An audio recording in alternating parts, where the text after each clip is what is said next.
Good morning, students, and a little bit of a different assembly this morning.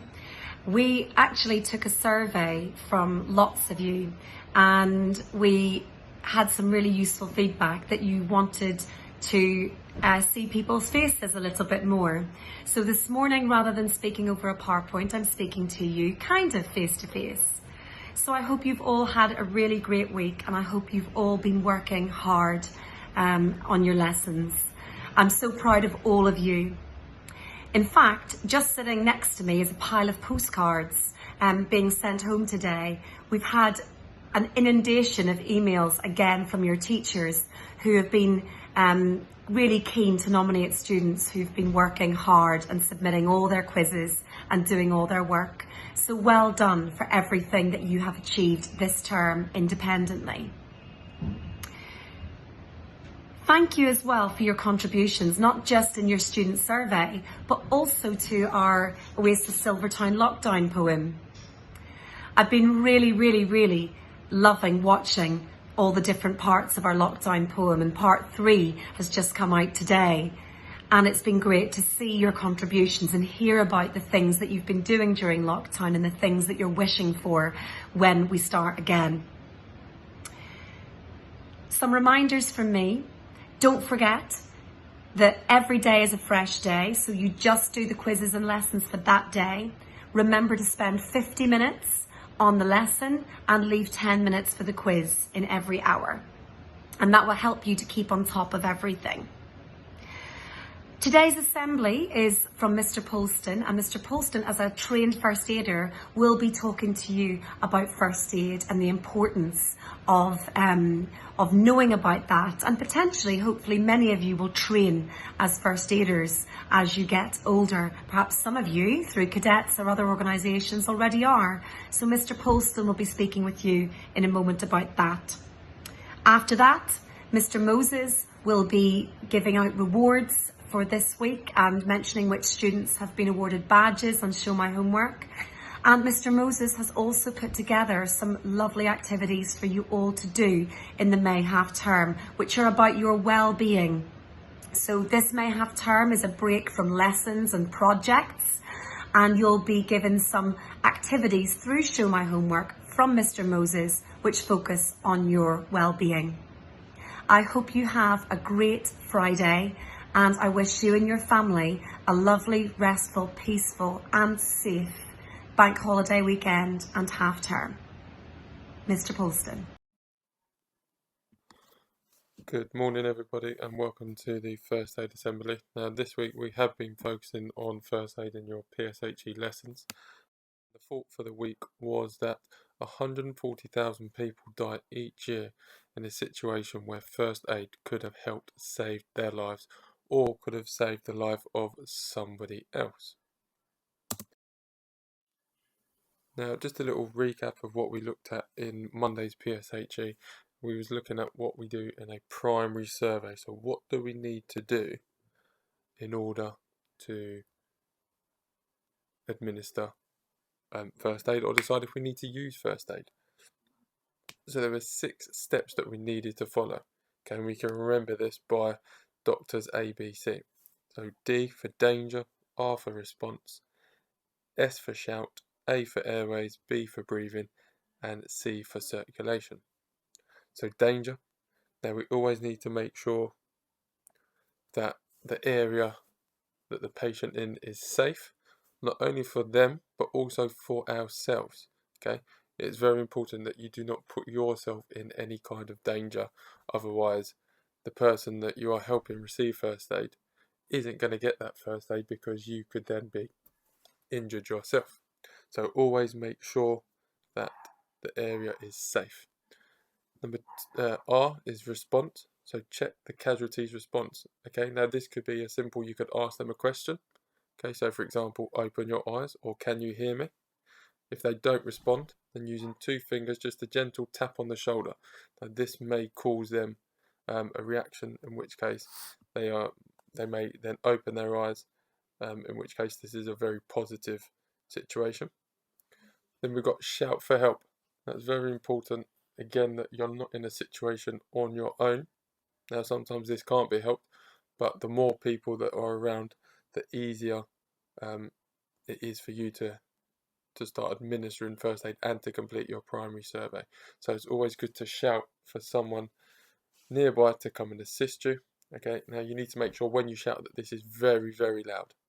Okay, so that if you are quite a distance away, someone will be alerted to the fact that you do need help and that you do need some kind of assistance, and they'll make their way over to you. Then we've got airways. So if you can't see that the airway is clear, okay, then open by tilting the head back, using one hand on the forehead and 2 fingers under the chin. So our chin should therefore be pointing up towards the sky, and that way we're not blocking the patient's airways. Breathing, so check for normal breathing. Now the way that we do this is we place our ear closest to the casualty, and then we look down towards their feet. Now the reason that we look down towards their feet is so that when we're breathing, we should be able to see the chest compress. So we should see the chest move up and move down. Because it could be that the patient has got quite a faint breathing level, but the fact that you're able to see the chest moving up and down is a good indicator that they are breathing, and you can then pass this information on to the person on the 999 call. And then lastly, circulation. Okay, now if breathing is normal, just check that the casualty there's no immediate sign of any bleeding. So you was asked to create a poster on what we went through on CPR and on the defibrillators. So we're just going to look at some of the work from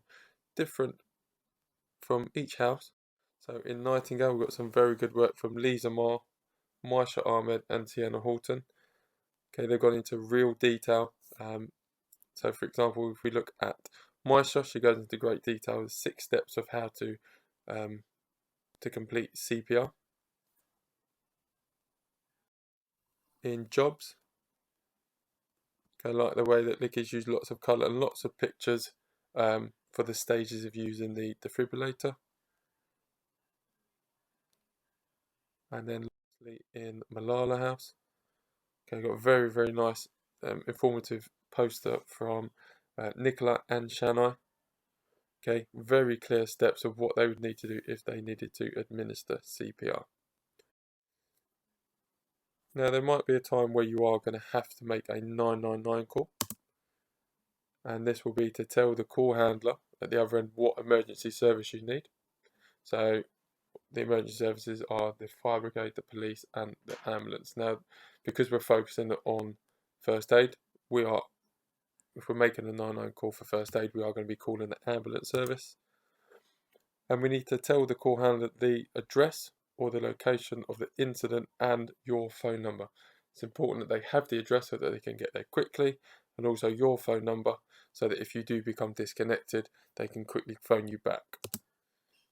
It's important that you stay calm and you stay on the line, as the call handler will have some very important questions about the casualty, such as are they breathing, are they conscious, can you see any blood? And these are all important questions that you need to feed back to the call handler. And lastly, it's really important to remember that the call handler is there to help you, and that you should not be afraid of phoning 999 in an emergency.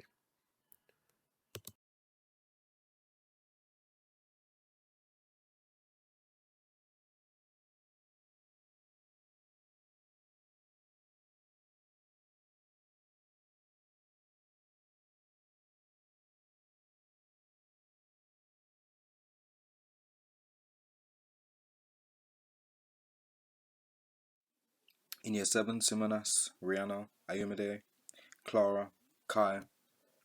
In year 8, Evelina, Jessica, Tavon, Eri, Jack. In year 9, Susanna, Matthew, Andy, Miami, Rianne. And in year 10, Bianca, Brian, Izzy, Lace and Kelda. Well done to those students who have earned the most merits in the year group this week.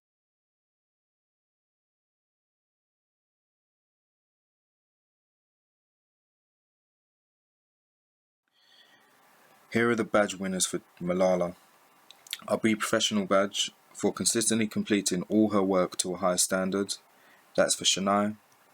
Our Be Independent badge for being organised and motivated by consistently submitting tasks online, and that's for Rayan. Our Be Proud badge is for working hard and consistently producing high quality work, and that's for Harry. Our Be Resilient badge is for working really hard to get all his work done and improving his quiz scores, and that's for Ali. And our Be Resilient badge is for finding the motivation to work hard from home and complete the task assigned to her, and that's for Aisha. Well done to the badge winners from Malala. Here are the badge winners for Nightingale. Our Be Proud badge for completing all work set this week is for Robertas. Our Be Resilient badge for continuing to work hard with all of her work is for Alexandra. A Be Proud badge by producing some very high standard quality work is for Charlotte.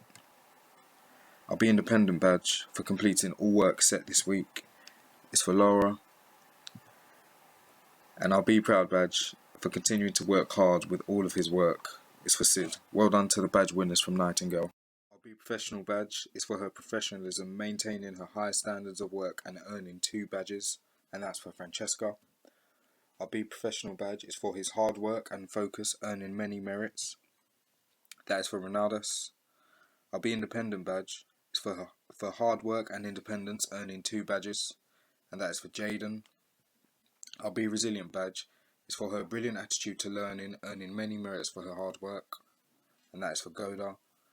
And our Be Independent badge is for his fantastic effort completing all his work, showing great resilience and independence, and that's for Assad. Well done to the badge winners from Jobs. Bonus merits. This week's coaching groups have earned extra merits for their house, so earning an extra 100 merits for Jobs is Jobs B, who are in the lead with 570 merits. Earning 80 extra merits for Nightingale is Nightingale A, who is second place, 1 merit behind with 569 merits. And in third place, earning 70 merits for Jobs is Jobs A with 517 merits. Let's see if it's made a difference to the table. Last week's merit table, Nightingale were in first place with 2,012, Jobs were in second place with 1,959, and Malala were in third place with 1,902. So in third place this week with 2,306 is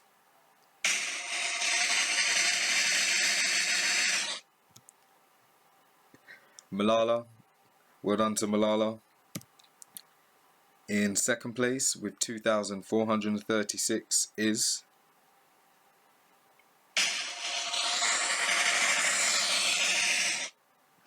Jobs. Well done to Jobs. So in first place again with 2,500 is Nightingale.